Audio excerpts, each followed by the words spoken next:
So, the age of the primes will be ending soon, I see. Well, I'm sure TF1 Megatron would approve. Now, I'm not really planning on completing the 13 primes per se. One of the reasons being the fact that Nexus Prime looks like stage 7 cancer. Still not as bad as Astro Train, though. That thing looks like shit. But also because I'm someone who just collects whatever I think looks cool, completionism be damned. So, the primes that I think look just okay, I can easily skip on. With all that in mind, I've only added 2 more primes to my collection after my Megatronus and Solus review, and if I gotta be honest, I think I may like these guys just a little bit more than the subjects of the last double review. While I really like Onyx at least, Micronus is cool, but I don't think he's the best prime ever or anything. Though I do know someone else who thinks of such. Someone who's pretty well known on Transformers Twitter, mind you. And so today will be a special case wherein a double review will contain double the amount of reviewers. Kinda makes my life easier since I technically only have to write about one figure, LMAO. Well then, salutations people of YouTube, it is I, Screaming Star, and him Primal. And today we will be reviewing the Transformers Age of the Primes Leader Class Onyx Prime and Deluxe Class Micronus Prime. But first, to elaborate, today I will be joined by my friend Primal, who, if you are active on Twitter, you probably recognize just by seeing this PNG. So then, Primal, wouldn't you agree that we should start introducing these characters to our audience who may be in the uninitiated? Oh, he's a little shy. Alright then, I'll start introducing Onyx first, and then you can help me introduce Micronus. Is that cool? God, I hope so. Onyx Prime, by virtue of being one of the 13 primes, and as you may be able to tell by his design, was the ancestor to all beast Transformers, i.e. Transformers that turn into animals. So I guess that's gotta include Optimus Primal, right? Anyways, it's your turn now, so go ahead, enlighten the audience. Primal? Primal? Let me just call him real quick.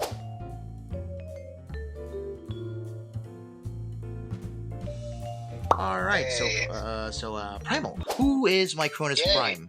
Micronus is one of the 13 who is supposed to have a bunch of energy running through him, and, you know, he's a small little guy. He's the ancestor of all the mini-cons. And do you know about the whole relationship between him and Onyx? Yeah, apparently Onyx and Solus were all friends, but, you know, after the Civil War that broke out, they all kind of separated, and Solus and Onyx died. Yeah. And after all that, Micronus kind of retreated into his own dimension. Yeah. Where he unintentionally created all the Micronauts, you know, the little guys from that one toy line that everyone forgets, right? Alright. Well, now that you've all been informed about the small ugly animal, some of you may be asking yourselves, when can we get to the actual review? This is more boring than the constant reuse of G1 Optimus Prime designs. Ignoring the obvious rage bait, fine, I'm cool. I guess we can do that right now, right after opening them out of their boxes, of course. Hot damn, did these guys give a mighty fine first impression. Well, Onyx does anyways. Micronus is neat, but personally he's not as great as I'd hoped he'd be. But since I'm sure my collaborator just cannot wait to talk about him, let's stall this no further and start talking about their accessories.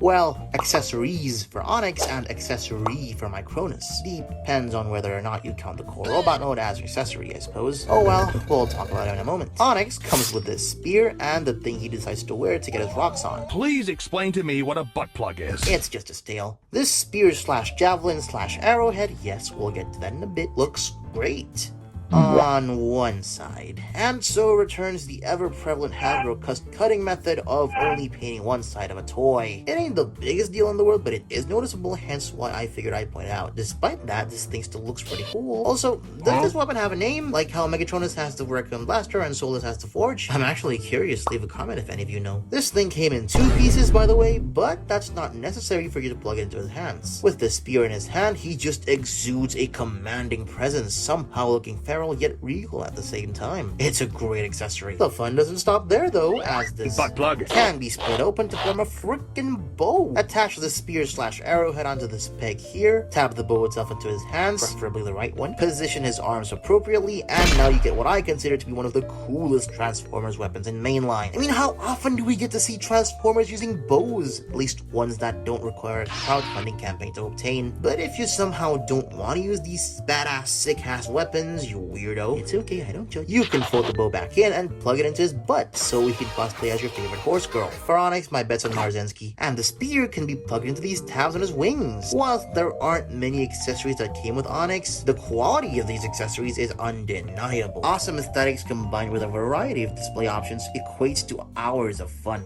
Micronus though... Alright, so, what accessory does Micronus come with? It really depends on what perspective you're looking at. If you're looking at, like, from the mech perspective, you can consider the little guy the accessory, right?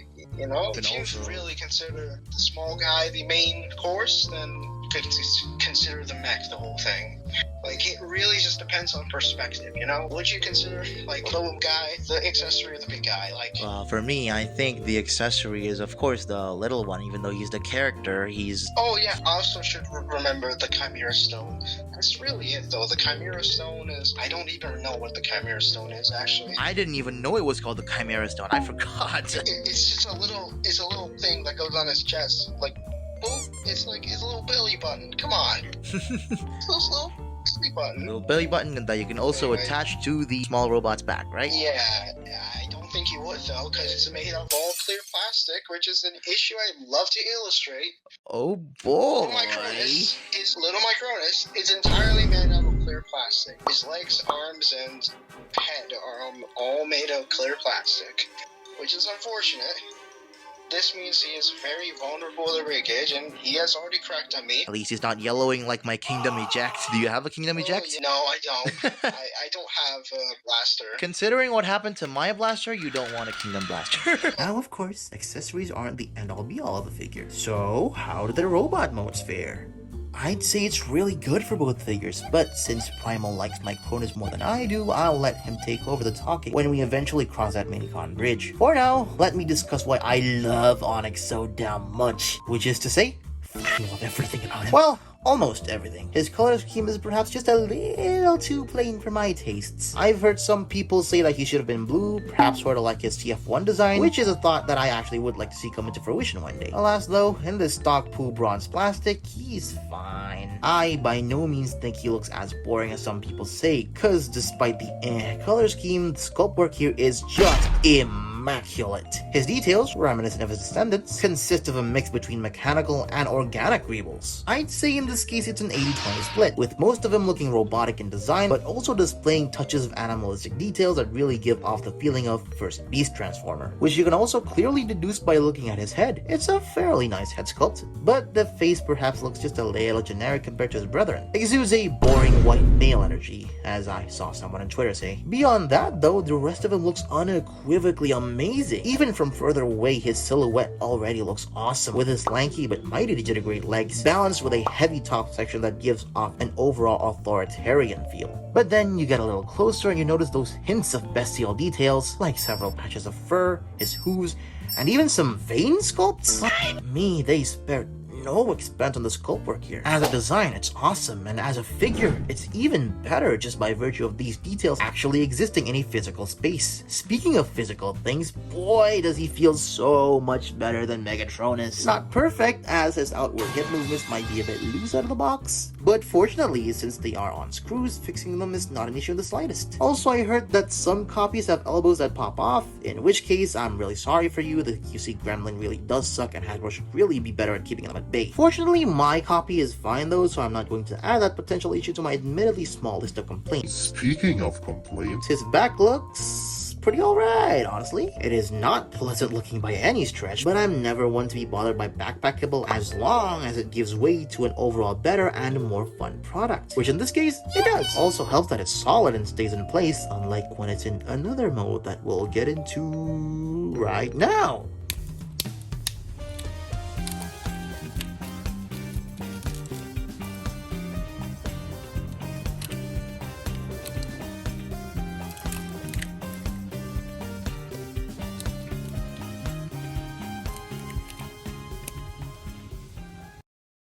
And I thought the bipedal robot mode was amazing. The centaur mode is...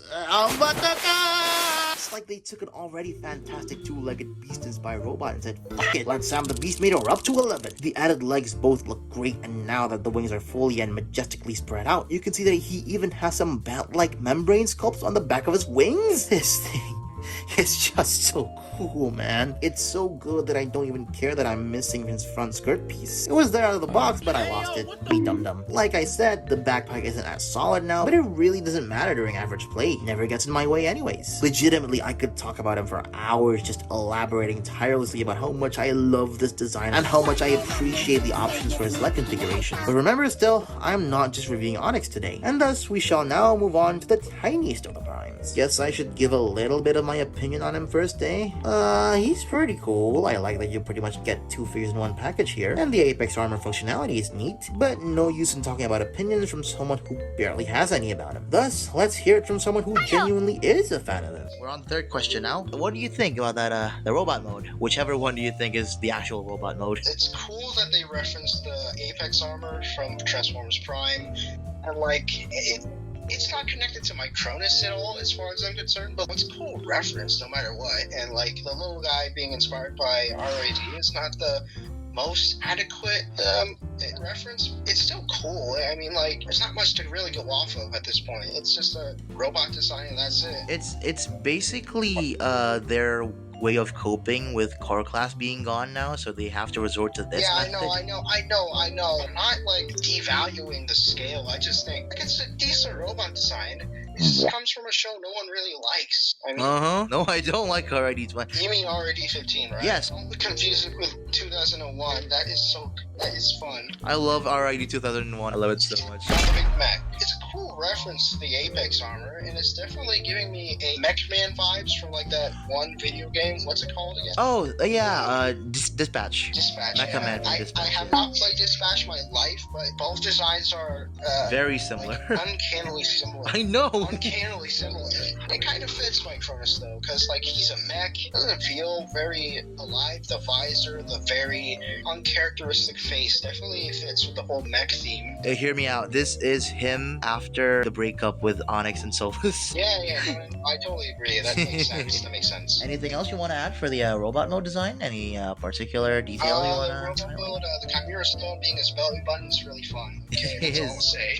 It is. It definitely is. It's a pain to remove from his belly button. Yeah, but kind of like ties the whole design together. Without it, it kind of looks naked, you know? I'm saying when I want to go to the vehicle mode, I usually attach it to the small robot's back. Yeah, okay, never mind. That makes sense. That makes total sense. Now, with all of that out of the way, we must ask the question. With their rather unconventional designs compared to other Transformers, how does their posability fare? Well, you see... Posability on this figure is quite good, but there are some caveats. Head is on a ball joint and a hinge joint, but the chin is a bit too big, so he can't really look down all that much. A little bit of an annoyance, if I do say so myself. But hey, at least he can look up this much. Shoulders rotate 360, shoulder pads move out, and thus the shoulders also move out. Elbow swivel and an elbow bend. Again, on some copies, this might pop off easily, but on mine, it's fine. Wrist swivels, the fingers can clamp, flip up this butt flap, and the would-be front skirt for a waist swivel that is below the front skirts. I've never liked these, but oh well, I guess it's necessary for the Centaur mode. His legs can kick forward that far and back that far. He can do the splits, thigh swivels, hinge joint here that locks in for some reason, and a hinge joint here that also locks in. Bit of a chore to move these double knee joints around, but you'll get used to it. No up and down movement at the ankle, which makes posing a little more difficult. Oh well, what you gonna do? At the very least, you still get an ankle pivot. Beautiful. And I guess the heel is on a hinge, so you can use that for supporting some poses. Now, as far as the Centaur mode goes, you do sadly lose a waist joint, but he now has butterfly joints, so that's pretty cool. The new horse legs can now kick forwards all the way, back also all the way, and of course he can now do a quadruple split. Thigh swivels again, hinge joint here and a hinge joint here, but no ankle pivot for the front hooves. Oh yeah, forgot about the wings. Hinge joint here that allows them to flare outwards, and finally another hinge joint right here. So that was Onyx's posability. Now for Micronus's, take it away, Primal.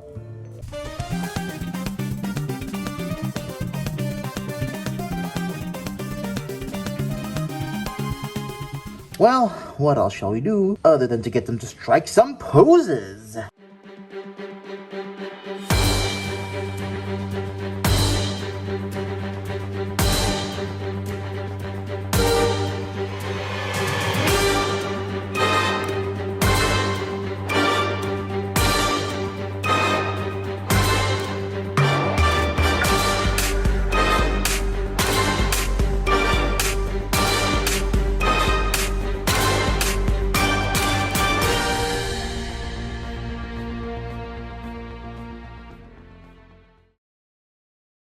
So we can conclude that Onyx, whilst limited in some part due to its design, could still pull off some incredible poses. Micronus, meanwhile, he's aight. Pretty much average deluxe articulation bar waist swivel, but still, decent poses can be achieved. What's also decent is their size, and yeah, I've had better segues. That's comparison time.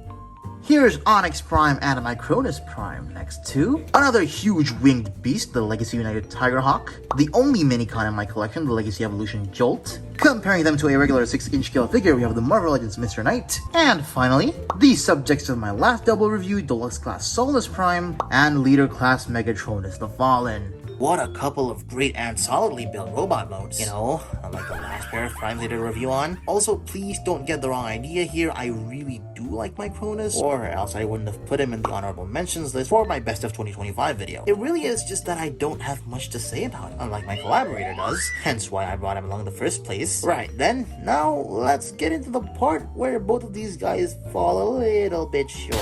The transformation, and primarily their alternate modes. Not to say they're bad, but you'll see. For Onyx, I'll be transforming him from the Centaur mode because he's practically halfway there already.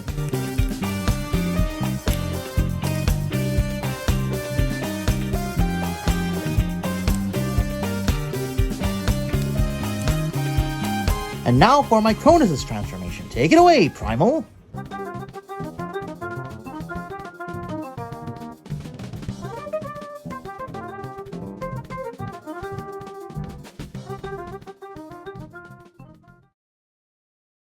In this beast mode, Onyx is okay. It's not much different from the robot mode, and even less so than the centaur mode, with it being basically just the ladder on 6 legs and with a full-on beast head, which looks great by the way, but that's about the only thing I can confidently call great on this mode, because the rest of it is either too samey or too cluttered to be anything even close to adequate. Seriously, there's no new detail that's been uncovered here aside from the new head. Fortunately, just like the robot and centaur mode, there is actually another configuration that you can put his legs in. And this looks a bit better. The boredom problem is still very much here, but at least now he doesn't look like a big suffering centipede. I know the 6-legged mode is based on some sort of mythological creature, but I think I can still call it out due to its improper execution. Even now with the improvements though, it's still painfully obvious that these are just his robot hands, barely disguising themselves as pathetic excuses for claws. Luckily, just like with Bumblebee movie Megatron, this is where fan moding comes in to save the day for me. Cause if you move his arms out of the way and bring his front horse legs down once more, you get what happens when a Transformer becomes too addicted to that one horse girl game. I've never played it by the way, nor have I watched the anime, but I gotta say, Agnes Tachi on Best Huma. If you can ignore the blatant visible hand syndrome, I think this ends up becoming a pretty solid beast mode, all things considered. Not amazing. Not amazing by any means, nor is he on par with literally any other modern beast former, but it is at least a pretty fun bonus mode to accompany the other two and, in my opinion, much better modes. Micronus, meanwhile, turns into a tiny man riding a unicycle, which is pretty fun in my opinion. But once again, let's take this to the professional, shall we? I'm transforming him, by the way. Oh, so hell yeah. That's a perfect start. What do you think of the alt mode now? The alt mode, it's really interesting. That's the thing I can say about it. It's really interesting. For what Hasbro and, the designers had to go through, I think they did a really amazing job at thinking of somehow a alt mode that works, yet still somehow fits the Prime's theme. So prehistoric and being the thing of the leader. So, yeah, it's a bit awkward, but it's still fun. Yeah, that's the thing. It's the fun of a Transformers. That's why I like this figure. This is the idea of what Transformers are. They're meant to be fun toys, not meant to be collectibles. This toy kind of brings it back, the fun of it. Exactly. That's why it's pretty charming in my book. Yeah. For people hating on it, being Dr. Lockdown. Oh, why did he go so hard with boy? I'm so Oh, sad. that's funny.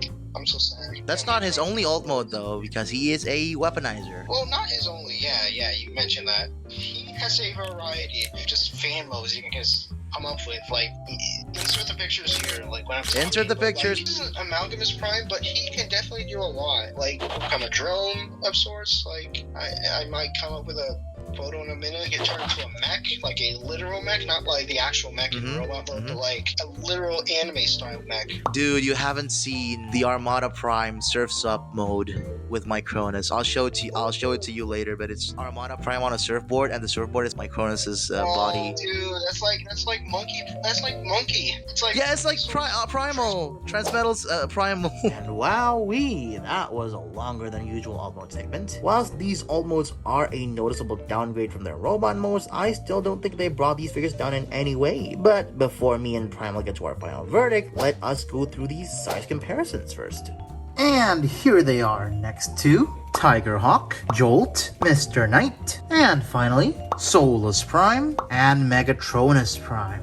And there goes my review for the Transformers Age of the Primes Leader class, Onyx Prime, and Deluxe class Micronus Prime. I think these two figures show the range of creativity that's indicative of how the Age of the Prime storyline handles its titular flagship characters. On one hand, we got a very unique design with a bunch of awesome display options, and on the other, we have a little bundle of joy that puts an emphasis on fun factor and fandom creativity. I know these figures are somewhat divisive within the community, but I really do think that their novelty and creativity is highly appreciated within these times of G1 oversaturation. As a fan of Beast Formers, Onyx is the definite winner in my book. As for Micronus, well, here's what my collaborator has to say. The final question is, what is your overall thoughts on Micronus Prime? Micronus is a very fun figure. He is not perfect, by no means. He may not be everyone's favorite. He's not Dr. Lockdown. He's not Dr. Lockdown's favorite, that's for sure. But he is really fun. He can really, he evokes a lot of older Transformers, you know? He can definitely, like, go toe-to-toe with a lot of older ones in enjoyment value. Like, oh yeah, it may not be perfect. Again, it's not perfect. It's mainly for the adults. But, you know what? If you get this to a kid and hopefully they're gentle with it, they can have a fun time. And he was my favorite for 2025, and I think that's already the highest form of criteria I can give him, because like that's the favorite of 2025. That's a lot. That's already higher than most of my figures, right? For real. He also made it into my honorable mentions of 2025, so I do like him as well. Yeah, and you put me in the. God, let me confirm now. That was not me. Put that in the review. That was not me. That was a copycat. That was my shattered glass. You asked for it. Yeah, I'm sorry. That was me. I'm sorry. So, any last words you want to give to the audience? Like 5 people in the audience. Nobody's gonna watch this. Go follow me on Twitter. Hell yeah. I'm begging you. I'm so close to 2,500-ish. I don't know what else to say. It's been me. I don't know how to end this. My brother's in the bathroom, by the way. And with all that being said, we thank you all so much for watching our video. What did you think of it? If you enjoyed it, leave a like. Got something to say, leave a comment. And if you like my channel, feel free to hit that subscribe button. Oh yeah, and Primal's Twitter will be linked below. He sometimes posts some pretty cool pictures. I highly recommend giving him a follow. Well, farewell now, fellas. I'll hopefully see you all next time. I have no idea why, but I've not seen a single one of the 2026 releases in my country so far. So with such a huge gap in figure releases, I figured why don't we take a look at a figure from an era when Hasbro actually were creative. Man, this thing is awesome.